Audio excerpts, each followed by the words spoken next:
मैंने ना अपने बुक्स में एम्प्लॉय की सैलरी क्रेडिट की है 20 लाख रुपया, पर मैंने उसको पे नहीं किया, तो क्या मुझे TDS काटना पड़ेगा? Answer is no. Under section 192 आपको TDS तो भी काटना है जब आपने वो अमाउंट एक्चुअली में पे की हो।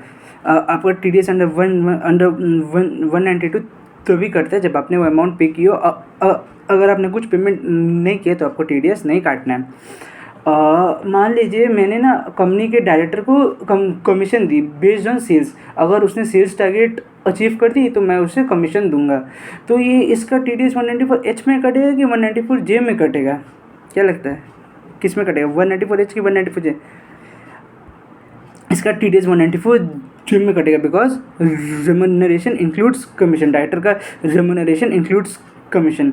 नेक्स्ट, मैंने ना ई-कॉमर्स सर्विस ली थी और मेरे में 194O भी हो रहा है एप्लीकेबल और 194Q भी हो रहा है एप्लीकेबल। तो मैं TDS किस में काटूंगा, 194O की 194Q? इसमें आपको 194O में आपका TDS काटना होगा, क्योंकि अगर आपके ऊपर 194O लग रहा है तो कोई और सेक्शन आपने प्रिवेल नहीं करने वाली है। नेक्स्ट, स्टॉक मार्केट से रिलेटेड ना, आपने ना शेयर्स सिक्योरिटीज़ किए परचेज और उसमें आपने कमीशन दिया अपने ब्रोकर को, तो क्या उसमें आपको TDS काटना पड़ेगा? नो। 194H उसमें नहीं लगता है।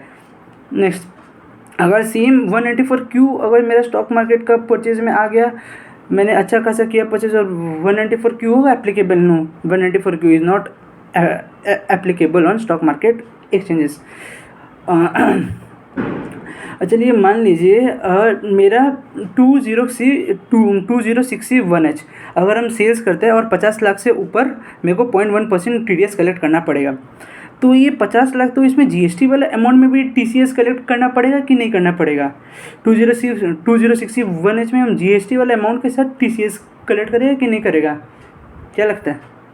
करना पड़ेगा आपको। GST वाले अमाउंट में भी आपको TCS कलेक्ट करना पड़ेगा। क्यों?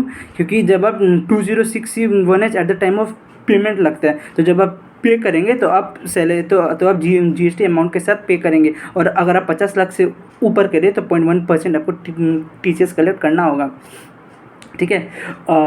नेक्स्ट, अगर वीडियो अच्छी लग रही है तो प्लीज़ लाइक करें, प्लीज़ लाइक करें, शेयर करें, सब्सक्राइब करें प्लीज़। नेक्स्ट, अगर 194 क्यों, अगर TDS वर्सेस TCS होता है तो प्रिवेल कौन करेगा हमेशा, TDS या TCS? देखिए, अगर 194Q वर्सेस 2061H होता है तो हमेशा TDS मतलब 194Q करेगा prevail. In all other cases हमेशा आपका TCS प्रिवेल करेगा, TDS प्रिवेल नहीं करने वाला है। चलिए लास्ट और मेरा फेवरेट, ठीक है। चलिए पहले प्रोविज़न कहते रिवाइज।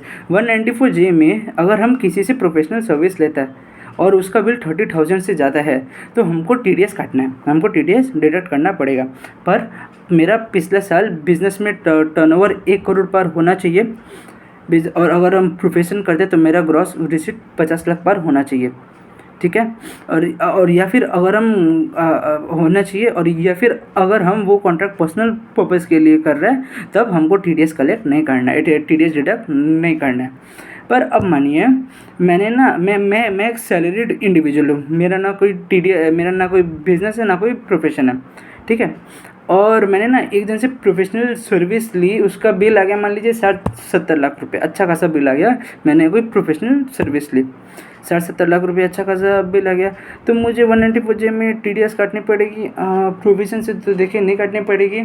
194J में आपकी TDS नहीं आएगी, पर आपकी TDS लाइबिलिटी 194M में आएगी। अगर आपका ऑडिट अगर आपका पिछले साल बिजनेस का टर्नओवर 1 करोड़ पार नहीं हो रहा है, या प्रोफेशन 50 लाख पर नहीं हो रहा है, और अब 194J में आपका नहीं हो रहा है, तो 194M आपके ऊपर एप्लीकेबल हो सकती है अगर 50 लाख से पार आपका कंसिडरेशन रहा उस बिल के लिए। सो होप सो आप लोगों को ये वीडियो अच्छी लगी। Stay tuned. चीयर्स।